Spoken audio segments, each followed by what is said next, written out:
میرے نبی کریم علیہ وسلم نے فرمایا قرآن سے پیار کرو، یہ تمہارے ساتھ اتنا پیار کرے گا کہ سورہ ملک اللہ کی بارگاہ میں سفارش کرے گی کہ یا اللہ یہ مجھے پڑھا کرتا تھا، اسے جنت میں بھیج۔ اور آپ کریم فرمائے گا اس کے گناہ زیادہ ہیں، تو سورہ ملک ناز کرے گی، عرض کرے گی یا اللہ یا اسے جنت میں بھیج دے یا مجھے قرآن پاک سے علیحدہ کر دے، یا اسے جنت میں بھیج دے یا مجھے علیحدہ کر دے۔ تو آپ مجھے بتلائیے قرآن سے پیار کرنے کا کیا اجر مل کریں گے انشاءاللہ۔ میں مسجد نبوی شریف میں حاضر تھا تو ہمارے ایک عالم بزرگ تھے، تو وہ میرے پاس سے گزر گئے، میں قرآن شریف پڑھ رہا تھا، تو 2-3 دفعہ وہ کہیں میرے پاس سے آئے، تو میں اپنے کام میں مست تھا، میں پڑھتا جا رہا تھا، تو کھڑے ہو گئے، تو ایک لطف بن گیا، کہنے لگے میں 4 دفعہ آیا ہوں، جب بھی آیا ہوں آپ پڑھتے ہی رہتے ہیں۔ میں نے قرآن مجید بند کر دیا، سامنے سرکار کا گنبد تھا، پیچھے ہم، میں کہا 2-3 بار ہی آکھو۔ کہنے لگے کیا مطلب؟ میں نے کہا ایک بار پھر آکھو۔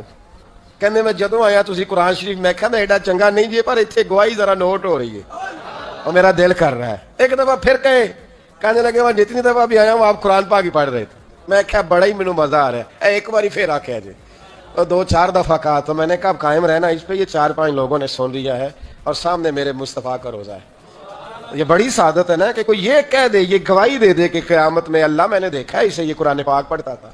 یہ بڑا معیار ہے، اس کو معیار بنائے، اس کو سٹیٹس بنائے زندگی، اس میں تھوڑا درجہ بلند کریں۔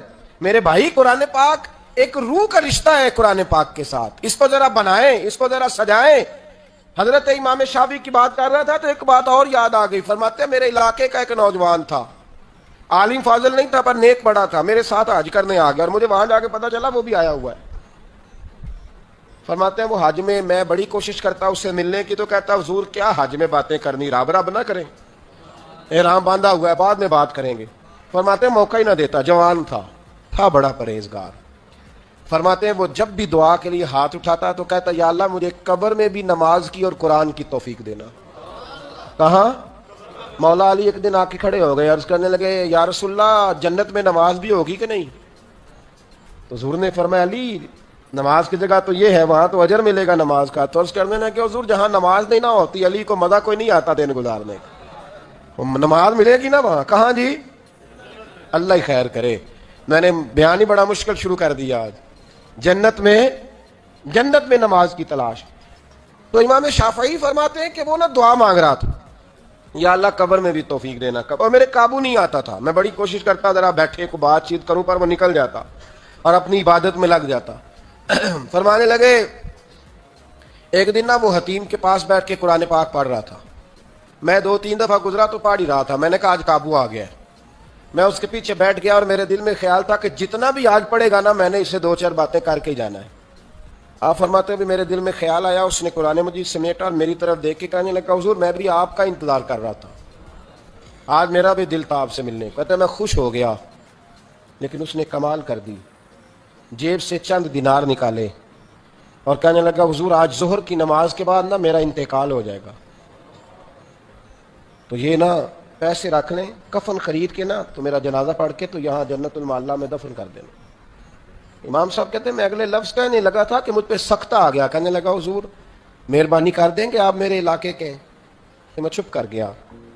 ظہر کی نماز میں نے دوبارہ اس جگہ پڑھی تو میرے ساتھ صف میں موجود تھا، فرض بھی اکٹھے پڑھے، سنتیں بھی اکٹھی پڑھی، نفل پڑھ کے جب میں نے توجہ کی تو وہ زمین پہ لیٹا ہوا تھا، میں قریب جا رہا تھا تو اس کے کلمے کی آواز میرے کانوں میں آ رہی تھی، اور جب تک میں اس کے پاس پہنچا اس کی روح پرواز کر گئی تھی۔ عرش فرشتے بانگاں ملیاں، مکے پہ گئے شور، بلے شاہ ایسا نہیں ہوں مرنا، تے مر گیا ہی کوئی ہور۔ آپ فرماتے میں نے غسل دیا، کفن دیا، دفن کر دیا۔ کئی سالوں کے بعد میں دوبارہ آیا، اسی جنت المعلا میں مجھے ایک اور جنازہ پڑھنے کا موقع ملا۔ میرے دل میں ہمیشہ خیال آتا تھا کہ وہ تو کہتا تھا یا اللہ قبر میں بھی قرآن کی توفیق دینا، تو یا اللہ مجھے دکھا وہاں پڑھتا ہے کہ نہیں پڑھتا۔ تو امام صاحب فرماتے ہیں وہ میرے دل میں بات تھی، اللہ نے موقع دیا، میں دوبارہ جنازے میں گیا تو جو قبر کھودی گئی وہ اس کی قبر کے بالکل ساتھ تھی۔ اچانک میری نظر پڑی تو قبر کی دیوار گر گئی، لوگ پریشان ہو گئے، کہنے لگے آپ عالم اب آپ بتائیں کیا کرنا ہے؟ تو کہتا ہے میں نے جھانک کے ذرا آگے دیکھا تو اندر بیٹھ کے قرآن پاک پڑھ رہا تھا، تو میری طرف دیکھ کے کہنے لگا السلام علیکم امام صاحب، یہ دیوار شوار کوئی نہیں گری، یہ اللہ نے آپ کی دعا قبول کر لی ہے۔ آپ کو پتہ چل گیا نا رب نے مجھے قبر میں بھی قرآن پڑھنے کی توفیق عطا فرمائی۔ سمجھ آ گئی نا آپ کو؟ اور ماننے لگے اب دیوار بند کر دو اور مہربانی کرنا دوسروں کو نہ بلانا. وہ ٹھیک ہو گیا, آپ کی دعا قبول ہو گئی. بھائی قرآن پاک سے دلچسپی, شوق پیدا کریں, ذوق. یار کچھ نہ ہو سکے تو اسے دن میں ایک دفعہ چوم کے سینے سے تو لگایا کرو. اس میں ہی بڑا ذائقہ ہے, اس میں ہی بڑا لطف ہے. کبھی اسے پیار تو کر کے دیکھو. یہ اللہ کی کتاب ہے اور اس کا ایک ایک حرف وہ ہے جس کی تشریح مدینے کے چاند نے بیان فرمائی ہے. ایک تیسری بات, میرے نبی کریم علیہ السلام نے فرمایا, یہ بخاری مسلم کی حدیث ہے, فرمایا تم میں سے بہترین شخص وہ ہے جسے عہدہ دیا تو جائے پر وہ عہدے پر بیٹھنا پسند نہ کرے. اللہ ہی خیر کرے, یہ بخاری مسلم کی حدیث. عہدہ دیا تو جائے پر وہ عہدے پر بیٹھنا پسند, وہ تم میں سے بہترین آدمی ہے, تم میں سے وہ. لیکن اگر روز خواب آئیں کہ سویرے میں اٹھوں تو صدر میں ہی ہوں, تو پھر تو بندہ بہترین نہیں. یہ جو کرسی ہے نا, کرسی یہ چاؤ ہے, اس چاؤ سے نکلیں. یہ تو ذمہ داری ہے. میرے نبی کریم علیہ السلام نے فرمایا, جس کو کہا گیا نا, دو لوگوں نے کہا کہ ہمارے درمیان فیصلہ کر دو, سمجھ لو بغیر چھری کے ذبح کر دیا گیا ہے. بڑا شوق ہے لوگوں کو پنچایتی بننے کا, چودھری بننے کا, جج بننے کا. نکلیں, یہ خواہشات ختم کریں, یہ اس سے ذرا باہر آئیں. فیصلہ کرانا اور مجھے عہدہ مل جائے اور میں نکل جاؤں, سازشیں کرنا, جدوجہد کرنا, سیاست کرنا, مکاری کرنا. فرمایا بہترین بندہ وہ ہے کہ لوگ عہدہ دیں, مبتلا کیا جائے پر وہ نفرت کرے, وہ پرہیز کرے.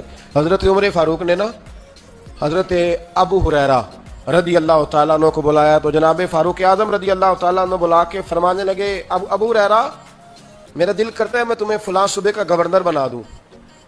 تو حضرت ابو ہریرہ فرمانے لگے, کوئی اور بندہ نہیں ملا تھا ذبح کرنے کے لیے؟ مجھے ذبح کرنا تھا, اور کوئی نہیں ملا, میں پورے صوبے کے لوگوں کی ذمہ داری اٹھا لوں, قیامت میں حساب دیتا پھروں. اور نہیں کو ملا آپ کو؟ یہ وہ ابو ہریرہ ہے جنہوں نے ڈائریکٹ میرے رسول پاک سے دین لیا ہے. دین کو جانتے تھے تو معیار دیکھیں کیا ہے بات کا. کہنے لگے عمر اور نہیں کو ملا ذبح کرنے کو؟ تو حضرت عمر فاروق فرمانے لگے, ابو ہریرہ یوں نہ کر یار, حضرت سلیمان بھی تو اللہ کے نبی تھے, انہوں نے بھی تو حکومت قبول کی. تو حضرت ابو ہریرہ فرمانے لگے, وہ نبی تھے, معصوم تھے, میں اس مقام پہ نہیں ہوں. اس کی ذمہ داری لگائیں جو یہ کام کر سکتا ہے. ہاں بعض اوقات بعض بزرگوں نے اسے قبول کیا ہے جب انہوں نے سمجھا کہ لوگ ظالم ہیں, ظالم بیٹھ جائیں گے تو حالات خراب ہوں گے, تو وہ آئے, لیکن وہ اس کو پسند نہیں کرتے تھے. حضرت عمر بن عبدالعزیز سے کسی نے کہا کہ اپنے بیٹے کو اپنے بعد حکمران بنا دے, تو فرمانے لگے جن انگاروں پہ میں بیٹھا رہا ہوں جاتی دفعہ بیٹے کو بٹھا جاؤں تاکہ ساری قوم کا بوجھ اٹھائے. یہاں آپ آفر کریں تو صحیح, کسی کو آفر کریں تو صحیح, ہے کوئی انکار کرنے والا؟ سوال ہی نہیں پیدا. یہ ذمہ داری ہے, ایک پھولوں کی سیج نہیں ہے, یہ ذمہ داری ہے. خیر ہمارے ملک میں تو اتنا مسئلہ نہیں حکمران بننا, ہمارے ہاں تو لوگوں نے جھوٹ بولنے کو بھی معاذ اللہ ثواب قرار دے دیا ہے. وہ کہتے ہیں یہ بھی ضروری ہے بڑا لیڈر بننے کے لیے, یہ ضروری ہے, اس کے بغیر بڑا لیڈر کیا تماشا ہے. یعنی اس معیار کے لوگ بھی اتنی بڑی ظالمانہ بات بھی کتنی آسانی سے کر کے گزر جاتے ہیں. یعنی وہ کہتے ہیں جھوٹ بولیں گے تو آپ بڑے بنیں گے نا, ویسے یعنی حد ہو گئی ہے کوئی بات کی, اور قوم ہے کہ اس پہ مزے لے رہی ہے. اللہ تعالیٰ ہمیں سمجھنے کی توفیق عطا فرمائے. اللہ تعالیٰ